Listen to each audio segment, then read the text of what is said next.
নমস্কার। গল্প কথা সঙ্গে অভি চ্যানেলের নতুন একটি গল্প পাঠে আপনাদের সকলকে জানাই স্বাগত। আজকের গল্প নারায়ণ গঙ্গোপাধ্যায় রচিত বনভোজনের ব্যাপার। তাহলে গল্পটি শুরু করা যাক। হাবুল সেন বলে যাচ্ছিল, পোলাও, ডিমের ডালনা, রুই মাছের কালিয়া, মাংসের কোরমা। উস উস শব্দে নোলার জল টানল টেনিদা। বলে যা, থামলি কেন? মুর্গ মুসল্লাম, বিরিয়ানি পোলাও, মশালদা দোসে, চাউ চাউ, স্বামী কাবাব। এবার আমাকে কিছু বলতে হয়। আমি জুড়ে দিলাম আলু ভাজা, শুক্তো, বাটি চচ্চড়ি, কুমড়োর ছোকা। টেনিদা আর বলতে দিলে না, গাঁক গাঁক করে চেঁচিয়ে উঠল, থাম পেলা, থাম বলছি। শুক্তো, বাটি চচ্চড়ি? দাঁত খিঁচিয়ে বললে। তার চেয়ে বল না হিঞ্চে সেদ্ধ, গাঁদাল আর শিঙি মাছের ঝোল। পালা, জ্বরে ভুগিস আর বাসক পাতার রস খাস? এর চাইতে বেশি বুদ্ধি আর কি হবে তোর? দিব্যি এসা এসা মোগলাই খানার কথা হচ্ছিল, তার মধ্যে ধাঁ করে নিয়ে এলো বাটি চচ্চড়ি আর বিউলির ডাল। ধ্যাত তোর! ক্যাবলা বললে, পশ্চিমে কুঁদরুর তরকারি দিয়ে ঠেকুয়া খায়, বেশ লাগে। বেশ লাগে? টেনিদা তিরিং করে লাফিয়ে উঠল। কাঁচা লঙ্কার ছোলার ছাতু আরও ভালো লাগে না? তবে তাই খাগে যা। তোদের মতো উল্লুকের সঙ্গে পিকনিকের আলোচনাও ঝকমারি। হাবুল সেন বললেন, আহা, চইতা যাইতছ কেন? পোলাপানে কয়। পোলাপান? এই গারলগুলোকে জলপান করলে তবে রাগ যায়। তাও কি খাওয়া যাবে এগুলোকে? নিম নিসিনদের চেয়ে অখাদ্য। এই রইল তোদের পিকনিক, আমি চললাম। তোরা ছোলার ছাতু আর কাঁচা লঙ্কার পিণ্ডি গেলগে, আমি ওসবের মধ্যে নেই। সত্যিই চলে যায় দেখছি। আর দলপতি চলে যাওয়া মানেই আমরা একেবারে অনাথ। আমি টেনিদার হাত চেপে ধরলাম। আহা, বসো না, একটা প্ল্যান ট্যান হোক। ঠাট্টাও বোঝো না? টেনিদা গজগজ করতে লাগলো। ঠাট্টা? কুমড়োর ছোকা আর কুঁদরুর তরকারি নিয়ে ওসব বিচ্ছিরি ঠাট্টা আমার ভালো লাগে না। না না, ওসব কথা ছাড়ো। হাবুল সেন ঢাকাই ভাষায় বোঝাতে লাগলো, মোগলাই খানা না হইলে আর পিকনিক হইল কি? তবে লিস্টি কর। টেনিদা নড়ে চড়ে বসল। প্রথমে যে লিস্টটা হলো তা এই রকম: বিরিয়ানি পোলাও, কোরমা, কোপ্তা, কাবাব, 2 রকমের মাছের চপ। মাঝখানে বেরসিকের মতো বাধা দিলে ক্যাবলা, তাহলে বাবুর্চি চাই, একটা চাকর, একটা মোটর লরি, 200 টাকা। দেখ ক্যাবলা, টেনিদা ঘুষি বাগাতে চাইল। আমি বললাম, চটলে কি হবে? 4 জনে মিলে চাঁদা উঠেছে 10 টাকা 6 আনা। টেনিদা নাক চুলকে বললে, তাহলে একটু কমসম করেই করা যাক। ট্যাঁকখালির জমিদার সব তোদের নিয়ে ভদ্রলোকে পিকনিক করে? আমি বলতে যাচ্ছিলাম, তুমি দিয়েছ 6 আনা, বাকি 10 টাকা গেছে আমাদের 3 জনের পকেট থেকে। কিন্তু বললেই গাঁটটা, আর সে গাঁটটা ঠাট্টার জিনিস নয়। জুৎসই লাগলে স্রেফ গালপাটটা উড়ে যাবে। রফা করতে করতে শেষ পর্যন্ত লিস্টটা যা দাঁড়ালো তা এই: খিচুড়ি, পেলা রাজহাঁসের ডিম আনিবে বলিয়াছে। আলু ভাজা, ক্যাবলা ভাজিবে। পোনা মাছের কালিয়া, পেলা রাঁধিবে। আমের আচার, হাবুল দিদিমার ঘর হইতে হাত সাবাই করিবে।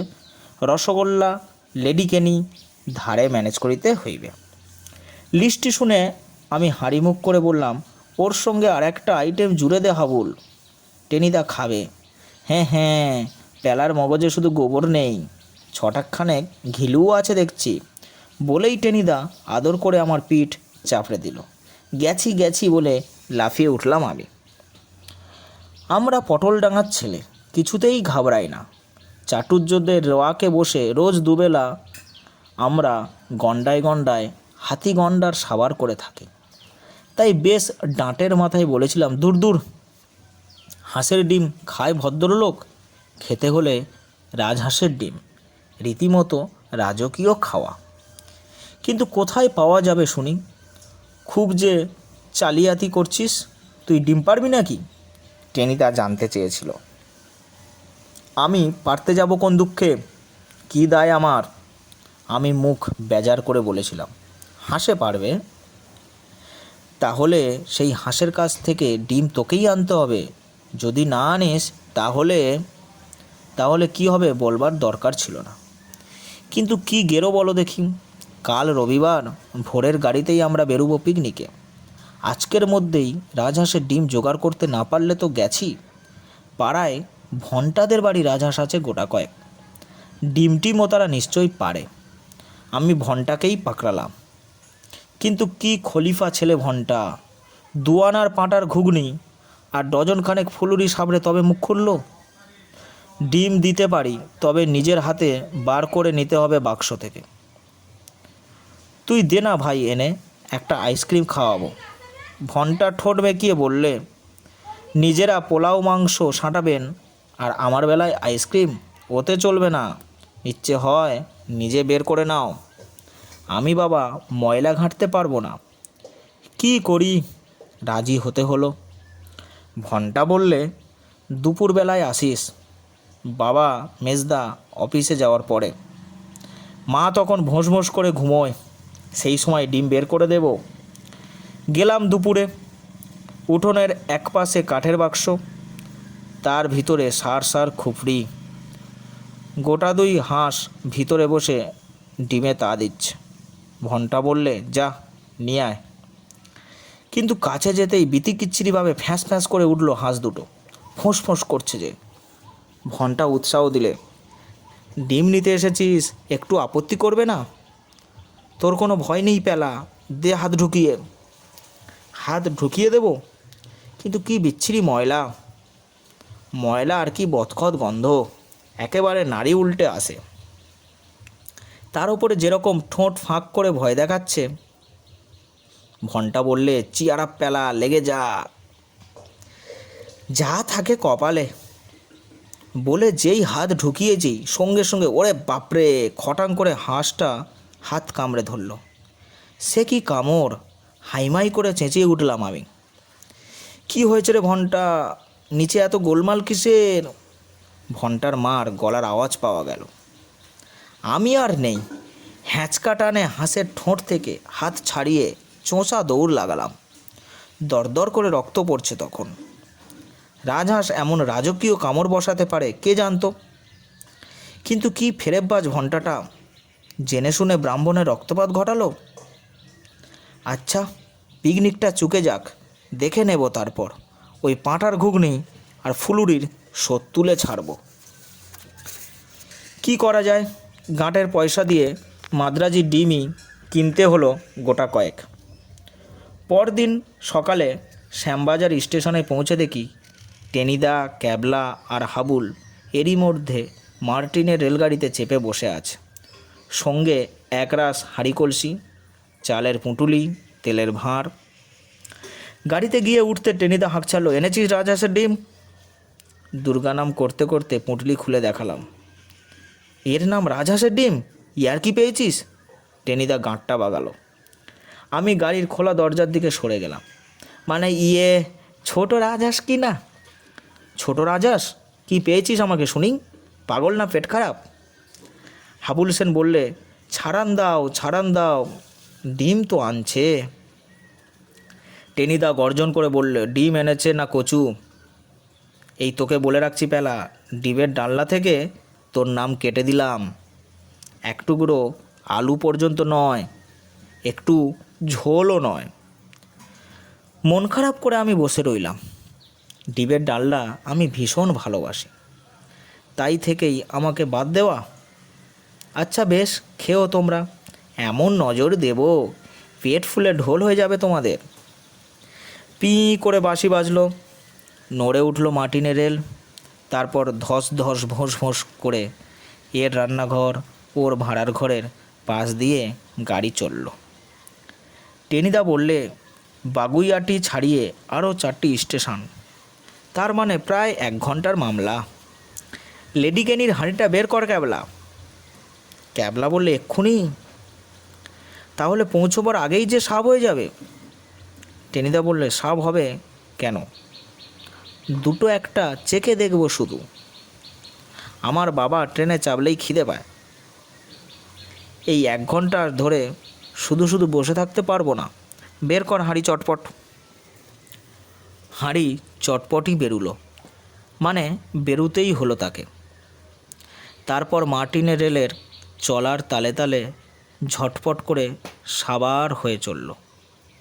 আমি, ক্যাবলা আর হাবুল সেন জুলজুল করে শুধু তাকিয়েই রইলাম। একটা লেডিকেনি চোখে দেখতে আমরাও যে ভালোবাসি সে কথার মুখ ফুটে বলাই গেল না। স্টেশন থেকে নেমে প্রায় মাইলখানেক হাঁটবার পরে ক্যাবলার মামার বাড়ি।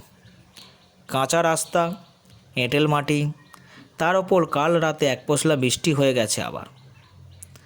আগে থেকেই রসগোল্লার হাঁড়িটা বাগিয়ে নিল টেনিদা। এটা আমি নিচ্ছি, বাকি মোট ঘাটগুলো তোরা নে। রসগোল্লা বরং আমি নিচ্ছি, তুমি চালের পোঁটলাটা নাও টেনিদা।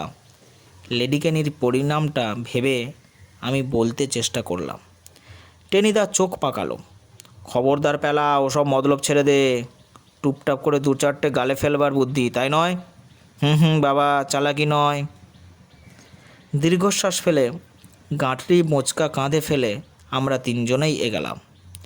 কিন্তু 3 পাও যেতে হলো না, তার আগেই ধাঁই ধপাস টেনে একখানা রাম আচার খেলো হাবুল।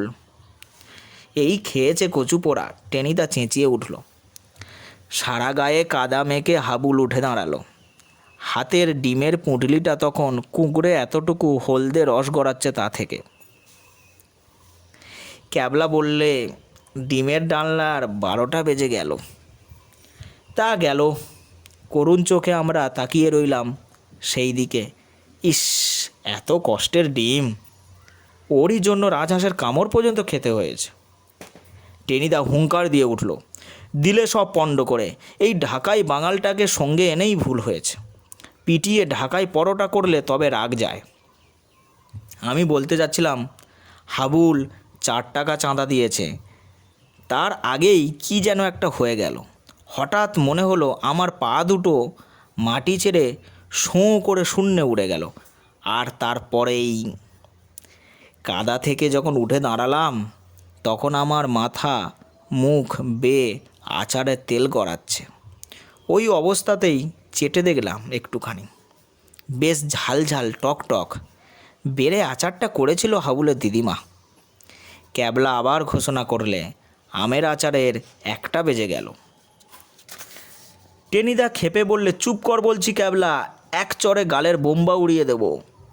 কিন্তু তার আগেই টেনিদার বোম্বা উড়ল, মানে স্রেফ লম্বা হলো কাদায়। 7 হাত দূরে ছিটকে গেল রসগোল্লার হাঁড়ি। ধবধবে সাদা রসগোল্লাগুলো পাশের কাদা ভরা খানায় গিয়ে পড়ে একেবারে নেবুর আচার। ক্যাবলা বললে, রসগোল্লার 2টো বেজে গেল। এবার আর টেনিদা একটাও কথা বললে না। বলবার ছিলই বাকি। রসগোল্লার শোকে বুক ভাঙা দীর্ঘশ্বাস ফেলতে ফেলতে 4জনে পথ চলতে লাগলাম আমরা। টেনিদা তবু লেডিকেনিগুলো সাবার করেছে, কিন্তু আমাদের সান্ত্বনা কোথায়? অমন স্পঞ্জ রসগোল্লাগুলো। 5 মিনিট পরে টেনিদাই কথা কইল, তবু পোনা মাছগুলো আছে, কি বলিস? খিচুড়ির সঙ্গে মাছের কালিয়া আর আলু ভাজা নেহাত মন্দ হবে না। হাবুল বললে, হ সেই ভালো। বেশি খাইলে পেট গরম হইব। গুরুপাক না খাওয়াই ভালো। ক্যাবলা মিটমিট করে হাসল। শিয়াল বলেছিল দ্রাক্ষা ফল অতিশয় খাট্টা। ক্যাবলা ছেলেবেলায় পশ্চিমে ছিল, তাই 2-1টা হিন্দি শব্দ বেরিয়ে পড়ে মুখ দিয়ে। টেনিদা বলে, খাট্টা? বেশি পাঁটামি করবি তো 4টা বসিয়ে দেব। ক্যাবলা ভয়ে, স্পিকটি নট। আমি তখনও নাকের পাশ দিয়ে ঝাল ঝাল টক টক তেল চাটছি। হঠাৎ বুক পকেটটা কেমন ভিজে মনে হলো। হাত দিয়ে দেখি বেশ বড়সড় 1 টুকরো আমের আচার তার ভেতরে কায়েমি হয়ে আছে। জয় গুরু। এদিক ওদিক তাকিয়ে টপ করে সেটা তুলে মুখে পুরে দিলাম। সত্যি হাবুলের দিদিমা বেড়ে আচার করেছিল, আরও গোটা কয়েক যদি ঢুকতো। বাগান বাড়িতে পৌঁছালাম আরও 15 মিনিট পরে। চারিদিকে সুপুরি আর নারকেলের বাগান, একটা পোনা ভর্তি পুকুর, মাঝখানে একতলা বাড়িটা, কিন্তু ঘরে চাবি বন্ধ। মালিটা কোথায় কেটে পড়েছে কে জানে। টেনিদা বললে, কুছ পরোয়া নেই, চুলোই যাক মালি, বলং বলং বাহু বলং। নিজেরা উনুন খুঁড়ব, খড়ি কুড়োবো, রান্না করব। মালি বেটা থাকলেই তো ভাগ দিতে হতো। যা হাবুল, ইট কুড়িয়ে আন, উনুন করতে হবে। পেলা কাঠকুড়ি নিয়ে আয়, ক্যাবলাকেও সঙ্গে নিয়ে যা। আর তুমি? আমি ফস করে জিজ্ঞেস করে ফেললাম। আমি? একটা নারকেল গাছে হেলান দিয়ে টেনিদা হাই তুলল। আমি এগুলো সব পাহারা দিচ্ছি। সবচাইতে কঠিন কাজটাই নিলাম আমি। শিয়াল কুকুর এলে তাড়াতে হবে তো। যা তোরা হাতে হাতে বাকি কাজগুলো চটপট সেরে আয়। কঠিন কাজই বটে। স্কুলের পরীক্ষার গার্ডদেরও অমনি কঠিন কাজ করতে হয়। তৈরাসিকের অঙ্ক কষতে গিয়ে যখন ঘোড়া ঘোড়া ঘাস ঘাস নিয়ে আমাদের দম আটকাবার জো, তখন গার্ড মোহিনীবাবুকে টেবিলে পা তুলে দিয়ে ফোঁবর ফোঁ শব্দে নাক ডাকতে দেখছি। টেনিদা বললে, যা যা সব, দাঁত বের করে দাঁড়িয়ে আছিস কেন? ঝাঁ করে রান্নাটা করে ফেল, বড্ড খিদে পেয়েছে। তা পেয়েছে বই কি, পুরো 1 হাঁড়ি লেডিকেনি এখনও গজগজ করছে পেটের ভিতর। আমাদের বরাতেই শুধু অষ্টরম্ভা, পেঁচার মতো মুখ করে আমরা কাঠ খড়ি সব কুড়িয়ে আনলাম।